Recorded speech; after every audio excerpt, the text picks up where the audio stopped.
Welcome to D20 Woodworking. Welcome to this week's Reddit reply. We have a lot of topics to cover through. I'm really excited for this because there was a lot of questions asked recently, and it's not even all of them, right? It's just a fair amount of them. So I'm excited for this. So let's jump in to the Reddit reply really quick. If you haven't yet, make sure to go check out the Patreon page at patreon.com/D20 Woodworking. I don't know. I think that's what it is. The link's down below. Down there also is a Twitch one. So twitch.tv/D20 Woodworking. The live stream community has been really growing and we're getting more and more people coming in, not just for Marvel Champions, but for other stuff. It's been a lot of fun. So make sure to do that. All right, let's go check out the Reddit page. Can Hope help Hulk? That's hard to say. Don't say that 5 times fast. Anyway, I want to build a Hulk deck using Hope Summers encounter set. I thought I might use leadership, but I remembered Hope copies the hero's stats. Unfortunately, that means while the pair might deal a lot of damage, there will be no thwart. Not sure how to get around this without using justice. The problem is, yeah, she'll copy it. You kind of Hulk works really well now in justice. Like shield Hulk decks work surprisingly well. So if you want to play a more like balanced game, that's how you would do that. Past that, you can actually do it through leadership, and Hope isn't going to be your main thing then. She's just someone else to help supplement the damage. But leadership, then you can use your allies, because I've done this before, like a recursion build with Hulk, where you use your allies mainly thwarting, and then Hulk and Hope would just focus on the attacks, right? That's something else you can do as well. But getting around Justice is a little bit tough, like because you kind of really need the shield cards and whatever. I hope they bring more balance to this a little bit with leadership and having cards that bump up not just your allies but also you. I think that'd be fun. Like I know there's some cards, but like more cards that bump up your hero. I think that'd be fun and cool. So maybe leadership goes in that direction. I don't know. Arm to the teeth rules. When you swap weapons, does the new one enter exhausted if the one in play was already exhausted? No, it doesn't enter exhausted. It replenishes everything. So like if let's say you had like a whatever on the table and it only had like one use left and you brought in like a confusion ray or something that has 3 uses or 2 uses, whatever it is. It doesn't come in with 1 use, like it comes in with the full amount, right? So it's unexhausted full amount of uses. That's kind of what makes this That's what makes this card pretty good if you decide to use it and do the whole swapping weapon thing, which this can be. If you're gonna play Deadpool and not play him straight rush, this is a way to like kind of work around that. So it's a pretty interesting card when you get different mechanics working like that. But yeah, anyway, yeah, doesn't come in exhausted. Who's your favorite Wave 1 hero? Last Bold the Core box is still live for a couple hours, which we'll get to that. That's further down the list because I work top to bottom for those that don't know. Spoilers. Or I guess inside baseball, maybe, not spoilers. So they're going to do your picks with this things of Wave 1. I was thinking about this a bit. I think when this cycle first came out, I really liked Thor. Like, I still like Thor a lot. Like, don't get me wrong, I really like Thor a lot. Captain America I still like a lot. Thor I still like a lot. Black Widow is actually the only one that I think that's really gone down, right? I liked Black Widow a lot, and now I'm kind of tired of her, so I don't really play her that much. Hulk I always like. Doctor Strange was dead to me after the first play because I could recognize how boring he was. Miss Marvel, though, I think is the one that's really on the upswing for me. Because I didn't understand triggering conditions for responses as well as I do now, and like response times and response windows in general, she only got better with time. And so now as time has passed, not only do I understand the game more, but you have more cards that trigger off of responses and response windows and all that fun stuff. Like she's gotten really cool and really interesting. So originally probably Thor, now probably Miss Marvel. Sleeve advice. Played the game at a friend's house. I loved it. Did the crazy thing of buying everything and should arrive in a week or two. Let's go. That's what I like to say. That is a D20 move if I've ever seen it. Since it was a lot of money, I do want to take care of the game. I was thinking about sleeving it. I found this link. From what I understand, I would need about 4,215 sleeves to cover everything. That would come out to be about $400 to $450, not American money. Should I do it? Or would you have better advice? It's starting to get expensive. Like I don't know if I want to keep unsleeving cards over and over, which is why I want to sleeve everything, which I agree. I don't like unsleeving and resleeving cards constantly. A lot of people recommend this for Arkham and Lord of the Rings. I do use cheaper sleeves for everything in there, but I do want to upgrade them all to expensive sleeves. Anyway, I buy everything and I use it for Dragon Shield. And yeah, it's like $450 probably of sleeves to get it, because like $10 a box of 100. What I will say though is if you buy it like in a giant thing like this, right? I got this from eBay, and it's actually not a bad way to buy it. It's like $7 or $8 a pack, but you got to buy 10 packs essentially. So it's like 70, $80, but you're saving $20-ish. And then sometimes you can hit free shipping on it, I think, with eBay, or maybe that's only sometimes. I don't really know how that works, but I will buy like sometimes a couple of those boxes to save a lot of money versus just buying it through like another store like Miniature Market or whatever. So you do save some money that way, and it's better to buy in bulk in my opinion if you're going to sleeve everything. I would recommend that. But yeah, I get it. I sleeve everything, and I don't want to unsleeve and resleeve. Like, that's just not who I am. So I agree with this person. I totally get it. But I know a lot of people would probably recommend like putting in binders or whatever. I just don't like sleeving and unsleeving. Who is Deadpool's nemesis? The game itself, the player, the board state. Really, he's just ruining everything, and everything's a mess. And he's kind of all over the place. Newbie questions. Rhino Stampede Encounter card says that if he attacks again, that he attacks again. On this additional attack, do I draw another boost card for it? Yes, you do. Unless it specifically states you don't. I think there's someone in the Spider-Man set, if I remember correctly, I can't remember off the top of my head, that specifically says you don't draw a boost card. So if it's an activation like anything else, or like they attack again or anything, it's like, yeah, you have to do that step. If I draw my obligation card as a boost card, do I take it? No, unless the obligation card has that little star and it says like, you draw this, but I don't think there's any obligation that does this. So you don't do that. And then the rules say you only care about the boost symbols in this case, but I'm not sure what it applies to the obligation where it makes it sound like you take this no matter what. Now, don't. A lot of people will mention this in the comments, and it always sounds rude, but it's really, really true. Like, just do what the game says or do what the card says. Like, read the card. And a lot of people want to like read more into things because they think it should be harder or something. I don't know. But no, just do what the rules in the card say. And the rules do not say do this. Like, the second you start saying that, it makes it sound like you want to do it. Like no, it should never make you sound like it will tell you what to do, generally speaking. There's very few rules exceptions that go against that. There was an encounter card that said Rhino attacks, and if a character takes damage, it becomes stunned. I assumed if I defend with Spider-Man, then my hero is stunned. What if I don't defend and take the full damage to my health dial? Well, that's yes. So what it says is if your character takes damage, right? It's not that if your character defends and takes damage, it's if your character takes damage. So any amount of damage. This includes, by the way, if your ally, right, blocks it, but somehow the villain still does damage to you from like overkill or something like that, and you get hit for the damage, even though you weren't the target, right? But you still are the target. That's a whole nother rules thing. But even if an ally takes it and the overkill hits you, the villain did damage to you. So the villain did damage to you, you take the stun. Again, not to sound like mean or anything, but do what the card says. Headpool interaction. If Headpool attacks a creeping Willow, and then the Willow attacks the villain, is the villain stunned? So I had to look this up because I forgot how creeping Willow works. But with Deadpool, basically, like, you can like control enemies and whatever. After creeping Willow attacked and damages a character, stun that character. The character is anything on the board, right? You're not just a character, but the villain's a character, a minion's a character. Like, they're all characters. So yes, unless it specifically said if Creeping Willow like attacked a hero or an identity or a player or something like that, then it wouldn't work on the villain. But since it says a character, everything on the board is a character essentially. Gotta go. Let's say for the fun of conversation, you have all your heroes packed up in their pre-con decks, packs, and you just have to get rid of one hero in the cards that came with. Who is it? Mine is Spider-Ham. While he's extremely strong, I simply can't get on board with his cartoon nature, and losing him would potentially feel better than having him. So my gut, of course, is Doctor Strange, right? Can't stand him, right? Think he's absolutely trash, and he will go back into the trash can where he belongs. But what's the interesting twist with this question is that you have to get rid of all the cards they come with. Now, Doctor Strange does have some good cards in his pack. I don't remember them off the top of my head, but there's some good protection ones in there from what I remember.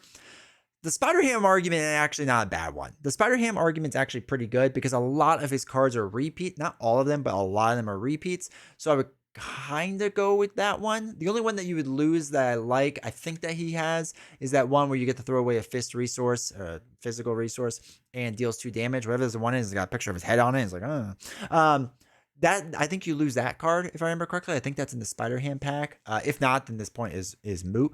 But if it is the Spider-Ham pack, it would stink to lose that because that helps out Hulk. But other than that, like, a lot of Spider-Ham's cards are repeats. So yeah, I kind of agree with that argument, but not for the reason that they have. I still like Spider-Ham. I still think he's fantastic. Who's your favorite hero from the core box? I said we would get to this question, and here it is. I just didn't know which tab it was. So inspired by previous polls and all that fun stuff. Yeah. So with this one, I realized after looking through this that I actually like all of them. Like, I like all of them, right? And I judge everything off of fun. Like, if you're asking for like pure strength or pure thwarting ability, I think all these lists change.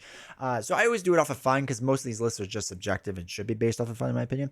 At the time, I love Spider-Man. Now, Spider-Man's weakness definitely shows as more heroes are now better designed. Like Miles Morales is just a better version of Spider-Man now. So there's that. Black Panther like holds up really well to this day, like really well. Like his design was really well done. Captain Marvel, I still think is really good. She's a little too OP, but she's still good, right? I know it's not a fault against her, but she's very good. She-Hulk, I feel like a lot of people hated in the beginning, and they really shouldn't have. We just didn't fully understand She-Hulk and how she worked. But I think she's good. Iron Man's probably my least favorite. Yeah, it's probably my least favorite. I still actually don't mind Iron Man. But I don't love him, right? I've been messing more with like not putting him in protection decks, and that's been better and more enjoyable. But yeah, so I would say my favorite from the core box now, like at the time, it was Spider-Man. Now it's probably Black Panther, maybe Captain Marvel. Captain Marvel's still really good. I don't know. It's a toss up between those two. Mutant Genesis and Magneto thoughts. So I've gone through the majority of Mutant Genesis with the box of heroes for the first time, initially with precons, then switching the aspects and tweaking decks aggressively ally spam aggression ally spam does work. Sabretooth was challenging, especially for a first scenario. Agreed. I still think if they made Sabretooth the third scenario in that box, people would not have had such a negative reaction to him right away. I love Sabretooth nowadays. Like, once you put it in the proper mindset that, like, you don't think about them as, like, first, second, third, fourth, fifth, right? You just think about them as, like, just general villains as a whole. Sabretooth is really good as like a third scenario. He's really good. Now, he's a little simple because we know how to like exploit his weaknesses and whatever, but it's still fun, right? It's a really fun, unique scenario. I like the training buffs you can give allies with Wolverine, provide great value. All right, so Sentinels and Master Mold weren't very interesting. Most just spamming the same mid-strength Sentinel minions. Magneto with Boot Camp and or Aspire for big damage, and Wolverine for piercing made it pretty manageable. I can't stand Sentinels and Master Mold. Like, it's hard to play them now because they're too simple. They're way too simple. I get it to a point that they were trying to position the X-Men box, the Mutant Genesis box, as like an entry point for people. Then it would have been better, I think, if it was Sentinels, then Master Mold, then Sabretooth, then Mansion Attack, or Mansion Attack, then Sabretooth, whichever way you want to do it. I think it would have made more sense that way, and I think Sentinels and Master Mold wouldn't have been as bad. But just that you get Magneto, I really just don't like that. I really am not a big fan of that you get Magneto because he's just so strong. He's so strong. So, yeah, I'm not a big fan of them at all. And I rarely play them now. Like, they're not interesting enough to be honest. Mansion Attack was okay. I basically waited for the cafeteria to scheme out before doing anything. Retaliate 1 was pretty oppressive for as Colossus. I had preferred to see all 4 villains, might give them half health and bring them all out next time. I like Mansion Attack. I think it's fine because it changes up the deck and how it's played where you only get to see certain ones and whatever. Like, I'm okay with that, right? I'm okay with that type of shuffle. And then plan to rush Magneto since the previous scenarios went pretty smoothly and I had to clear the table to have some friends around next evening. Got pinned with metal, gave the villain a permanent buff with the campaign card, and then drew Shadow of the Past. Scenario's going to have to wait. Yeah, you can't really rush Magneto, and I still think to this day that Magneto is still their best designed villain. I think the only one that might be an argument against it is Mutant Genesis, the one that's not risky business, not Mutant Genesis, Green Goblin, Mutant Formula. That's what I'm thinking of. Mutant Formula, I think, is also really well done, but Magneto, I do think is their best designed villain so far. I mean, it's so good, and I like Hela a lot too. Hela's up there, but Hela does a very predictable pattern, and it's like hard to not exploit it anymore. So it's still fun and still like a cool way of them doing things. But I think overall Magneto is just like the perfect balance of everything. Like, he's so tough, he's so strong, but not overbearing. Like, I really like Magneto. I think they did a phenomenal job with it. But yeah, so far it was decent so far, but the middle villains weren't didn't seem super interesting, which I agree with. Maybe the campaign allies helped out.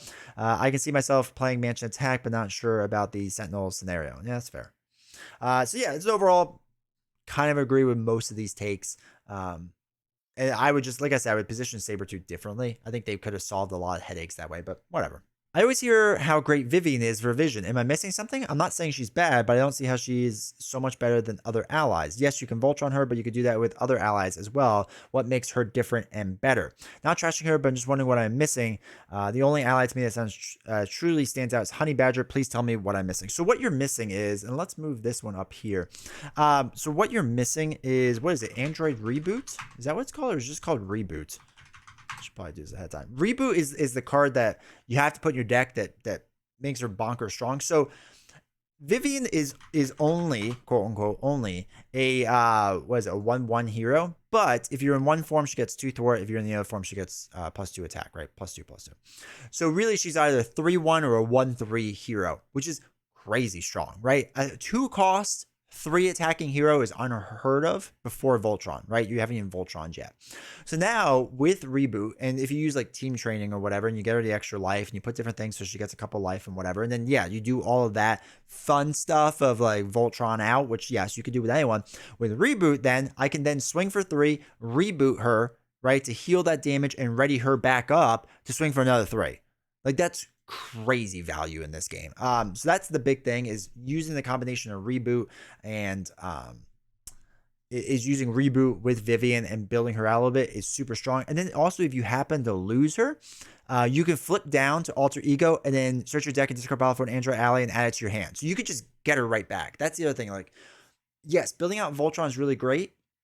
The biggest difference with her, though, is sometimes you lose your Voltron, right? Sometimes you just can't help it, especially if you're playing Expert or whatever. If you lose her, yes, you have to build her back out, but it's very easy to get her back. And that's kind of the big difference with her. The other big difference, I should say.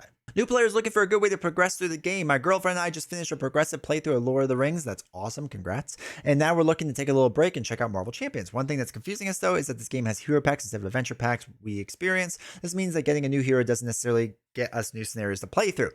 Don't think of it that way. We'll get back to that. So my question is the usual way to experience the game and replay the previous scenarios whenever you get a new hero or new cards and you play the old heroes? Also, what is your opinion on 1-player versus 2-player games? In Lord of the Rings, some quests are much easier in duo, and we can explore more synergies than we can in solo games. Also, location lock is a real concern with more than 1 player, and that kind of goes into Lord of the Rings stuff. So first, yeah, here the interesting thing with Lord of the Rings versus Marvel Champions is Marvel Champions wants you to like explore your hero, right? Explore what makes them different and makes them unique. Lord of the Rings like does that a bit, but I don't think to the way that Marvel Champions does, because you can cycle through your Marvel Champions deck and you can, you know, throw away cards and put them in. You have minimum hand size and maximum hand size and how you pay for things and all that fun stuff. It's much quicker and snappier versus Lord of the Rings. Like if you go through your deck, you're done, right? So you don't want to do that. So you it's a much slower build and slow process, different way of paying for things. So yeah, it's more about exploring the hero, not necessarily just defeating the stage, right? Also, like the one deck can beat everything in Lord of the Rings. There's not necessarily a one deck in Marvel Champions. People will make the argument for Strange, but there are certain hiccups that he can't really get through sometimes. So yeah. Anyway, that's a whole other thing. So 1-player versus 2-player games.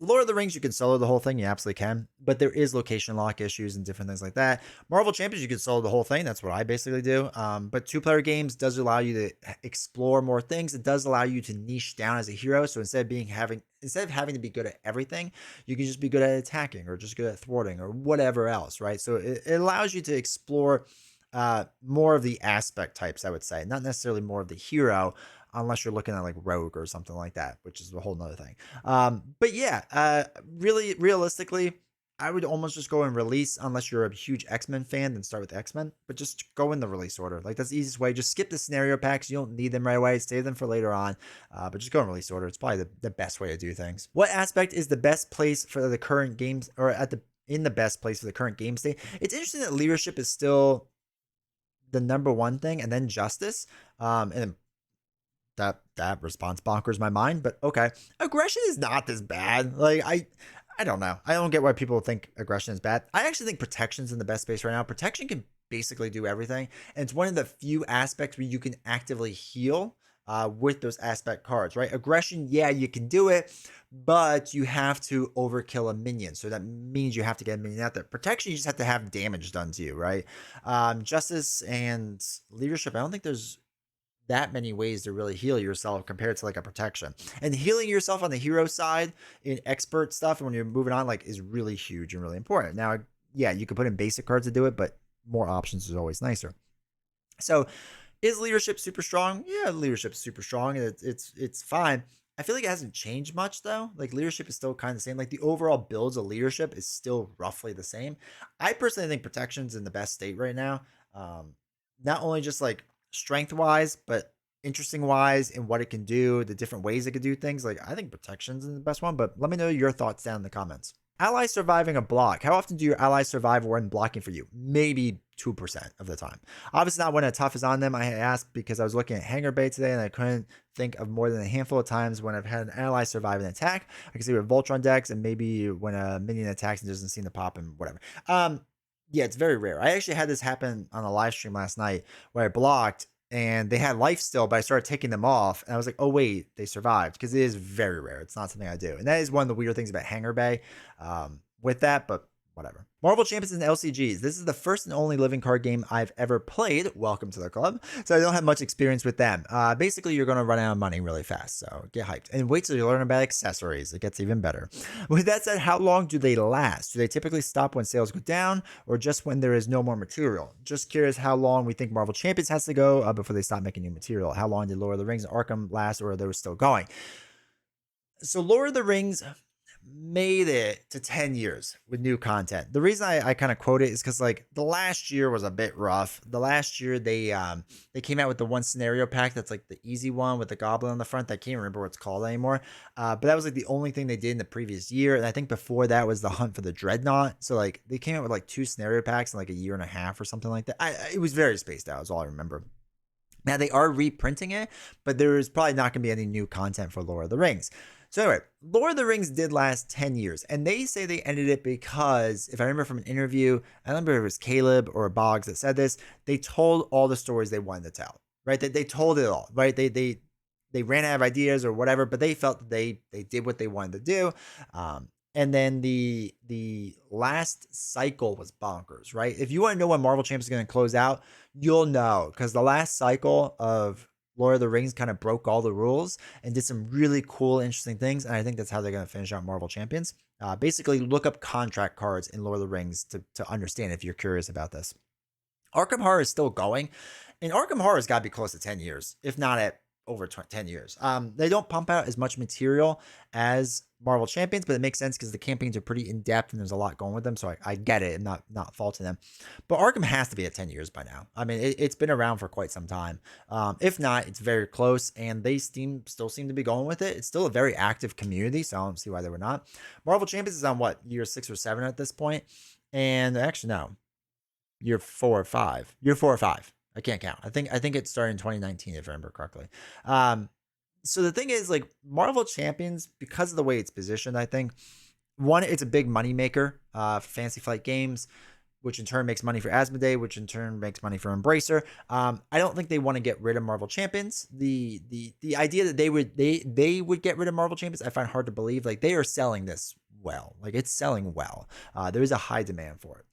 So I still think it will go on for a while. The big question, there's 2 big questions really with Marvel Champions. One is what happens to the game when they run through all the quote unquote S tier heroes, right? All the heroes that are super popular. Deadpool was one of them and he's gone. So the next one is like the Defenders wave, right? What happens when they run Daredevil? Daredevil is probably the most asked for hero at this point. What happens when they get there? What happens when they start getting to like, you know, Spider's Man and of course Kool-Aid Man and Howard the Duck? Like, I would love to see all those things. Would the general population that buys this stuff love to see those things? I don't know. So if sales start declining that way and they have to pay for the Marvel IP and license, or they have to pay for the Marvel license, I should say, does it make sense then? I don't know. I don't know what happens then. So that's the question. Does the game support after all the quote unquote big heroes are done? Now, I think for most people that probably watch this channel will heavily invest in almost any hero, not all of them, but almost any hero, as long as it's interesting and whatever. And I'm with those people. I just don't have the general population would feel about that. The other one is what the contract looks like for the Marvel license to Fantasy Flight Games / Asmodee. If it's like locked in for like 10 years, then that'd be pretty cool. if it's one of those things they reevaluate each year, or Marvel has a clause that they can pull out and just randomly decide to go with a different company because they want to make a lot more money because they recognize all their big heroes are gone. I don't know. It'd be interesting to see that contract clause. We'll never see it. But that's the other worry, is that Marvel could just go, nah, we're done here. Like we think we've done enough. We revoke our license, we pay our fees or whatever, or maybe the contract just expires. So let's just move on. We're gonna go with a different game to do other stuff. That's the thing that could happen. So to me, those are the two big what ifs. I still think we're 2-3 years away from worrying about the first one, with running out of like S tier heroes. I think there's enough to like mix in and move around with Fantastic Four and Spider-Man stuff, like, and they could come back to X-Men at some point. There is like enough there to keep it going for quite some time. So 2-3 years is me being very, very conservative with it. Like it could last much longer past that for sure. And also, how much do they want to work on, right? Do they enjoy working on in the process, or are they more excited about something else? So who knows, right? Who knows? But those are my best guesses with things. House rules. What are your house rules? I've seen some interesting ones lately, and I was wondering that if any that you may have to enhance the game. This one isn't mine, but I know a guy who has a house rule that sometimes when the villain deck runs out, you draw a card, which is weird, like really weird. I don't know why you would do that, but whatever. So for house rules, the one I have that I personally play a lot is if I'm playing like two-handed game where I'm playing Gamora and Nebula, let's say, and their signature allies are in there, but you can't play their signature allies, right? Because Gamora's signature ally is Nebula, and Nebula's signature ally is Gamora, and since they're already on the table, I can't play the card. So it's essentially a dead card. I'll replace that card with the team-up card instead. So that's kind of what I do. There's no official rule on that or anything, and like technically you're not allowed to do that. That is the one I will house rule, because it's silly to have just a card that's only a resource. Like why? Like I shouldn't be forced to do that, in my opinion. So I'll flip it out with a team up card. It's not legal by any means, but I will do that. On stream, my house rule is to cheat and for chat never to catch me. Necessary expansions. Just picked up this game, really enjoying it so far. I was wondering if there's any kind of game where some expansions are considered vital for making this game fun. God, hopefully the game's fun before you get to that point. In terms of expansions that have my interest, Sinister Motives has my attention since I'm a huge Spider-Verse fan, and that's basically it, as well as the Hood and Green Goblin Snares. Is this the kind of board game where you're fine only picking up the ones that catch your interest? Yeah, you could do that. The only thing is, the only slight pushback to that is if, like, let's say you really liked Star-Lord, right? You're a huge Star-Lord fan, but you don't like any of the other Guardians. So you just picked up the Star-Lord hero pack. Can you make that work? Yeah, you can make that work. Is it better if you picked up all the other Guardians because they have some Guardian cards in there? Yeah. Same with the Spider-Verse stuff, right? Sinister Motives can be good, but you probably want to pick up the Spider deck and Spider Ham packs as well, because there are some cards that are going to help you out. So that's the only thing, is the cycle builds off itself. But you can get away with just, pick up and playing whatever you want. Like, absolutely. Especially with the Hooded and Green Goblin. Like, yeah, you can just buy them and throw them in at any time. When the villain activates, he must attack an ally. Okay. If when you turn the increase wheel, it has an increase rate that says, I assume they mean flip over a card. You get stunned/confused. Who does it stun? To my hero or my ally? It depends on who he defends. If anyone defends, thank you so much. So there's a lot going on with this. I'm going to make a bunch of assumptions, different assumptions, and we'll answer each of them. So first, the villain activates, he must attack an ally. I'm assuming this is one of the cards that says, like, the villain attacks an ally. There are certain encounter cards that say that now. So let's say that's the case. Okay. So if they're actually targeting your ally, and the card says you get stunned and confused, and all it says is you are stunned and confused, nothing else, then yes, you are stunned and confused, right? Just do what the card says. You are stunned and confused. If it says it must damage you, attack you and damage you, then it would need to do damage to your hero in order to stun and confuse you. Technically, no, it didn't really attack you, so that's a whole nother thing, but whatever. But that's assuming that, right? That's assuming that. If what happened was the villain's activating against you, but you are blocking with your ally, it's still activating against you, right? It's just your ally stepping in the way, essentially. And then if it says if it damages you, you are stunned and confused, then you'd be stunned and confused. But again, if it just says you get stunned and confused, like, it doesn't matter what the scenario is, you are stunned and confused. As simple as that. If the card says you get stunned / confused, that's it. Unless you have a way to cancel that boost icon, it's going to happen. The only thing you have to watch out for is if it says they attack and damage you. Even if your ally blocks it, they're still attacking you unless they're targeting the ally, which the card would say that. Man, this gets confusing. But then you have to pay attention if it damages you from like overkill or something like that. It's hard to answer this because I don't really know exactly what's going on. And your ally wouldn't be stunned in this situation because again, unless it says like your ally is stunned. If it says you, it's you, not your ally. Don't think of it as your ally. You or you. Timing of empty player deck refilling. I've come back to this game after a great hiatus. Started it solo with the core set during the pandemic. Did some co-op with friends. Got blindsided, and when I went back to normal tabletop gaming, this is normal. You kidding me? I recently managed to get almost all of Cycle 1, except for Wrecking Crew, and Rise of Red Skull and a good deal, and blah blah blah, and all that stuff. So when does the game check if the player deck is empty and deal you an encounter card? Immediately when it's empty, or when I have to draw from the deck? Immediately. The second it's emptied, you get an encounter card and you shuffle back up, right? So it's the second it happens, you get that. And then if that happens, random fact, if you happen to deck out during the activation phase of the villain and you get a new bad card, right? From not the activation phase, the encounter card phase. So if let's say you do something with an encounter card, right? Something happens. And you deck out during that phase and draw yourself a new encounter card, you still have to solve that encounter card. You only don't solve that encounter card when you move past that phase.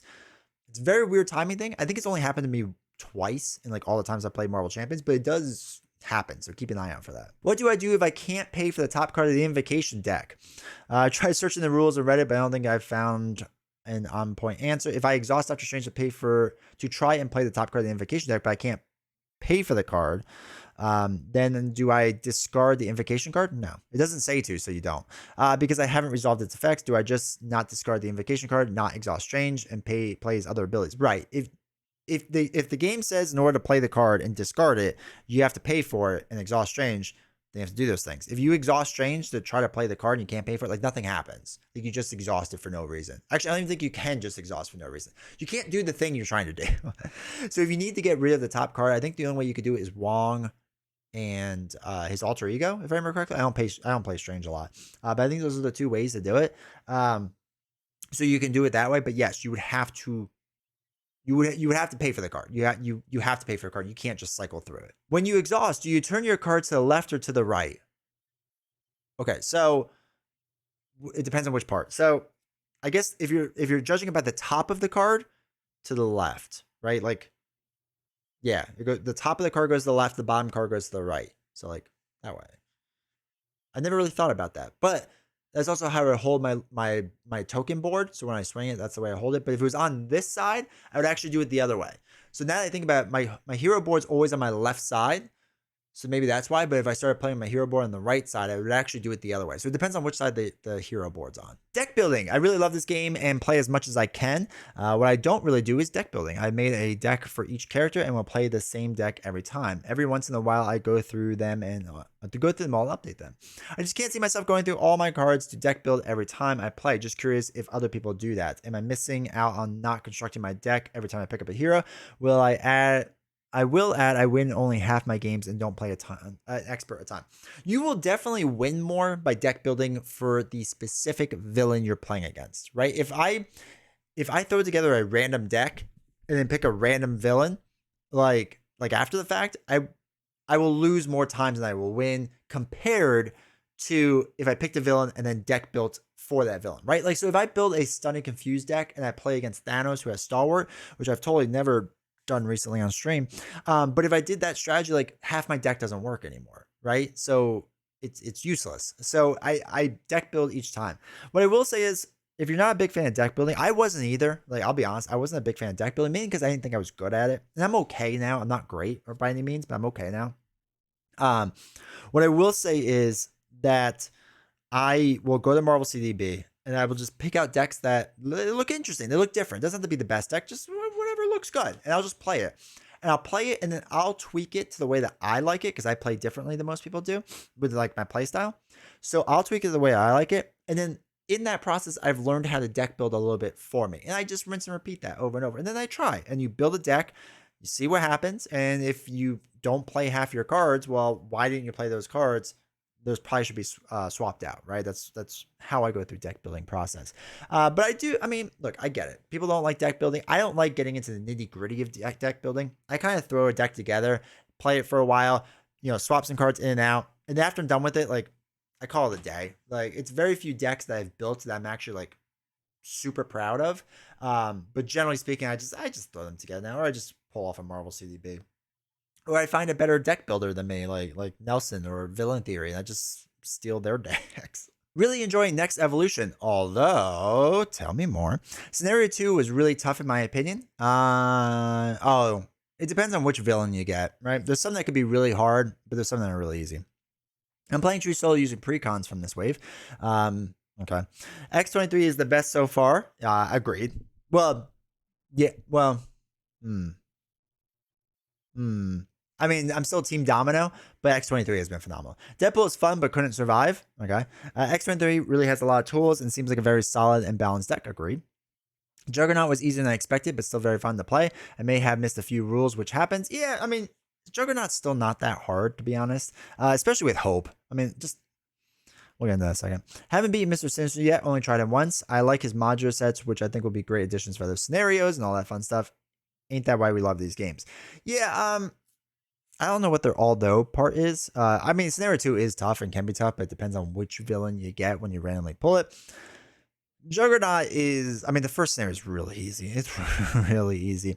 Juggernaut's easier nowadays. I still like it thematically. I still think it's fun for that.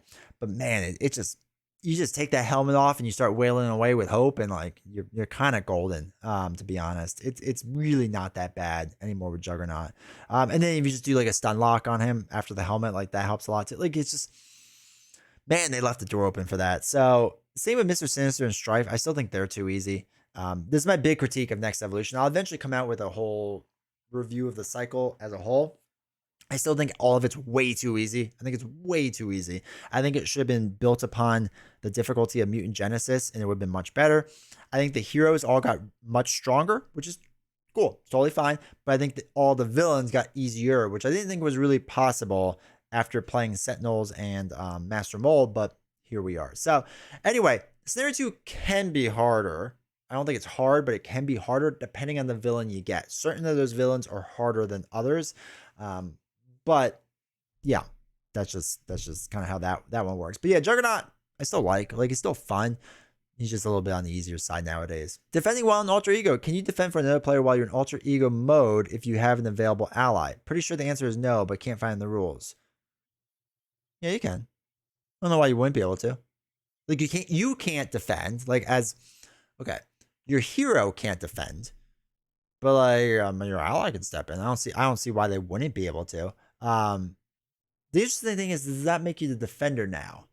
I don't think you could trigger any of the responses though. Well, that's a whole nother thing. We're not even going to get into that. But yeah, I assume you'd be able to. Like, there's nothing that says you wouldn't. So yeah, I think you can. Two-handed player YouTube channels, pretty much in the title, but looking for good YouTube channels that mostly play two-handed. I watched Nelson and Get Up in Game. That's awesome. Would appreciate any suggestions.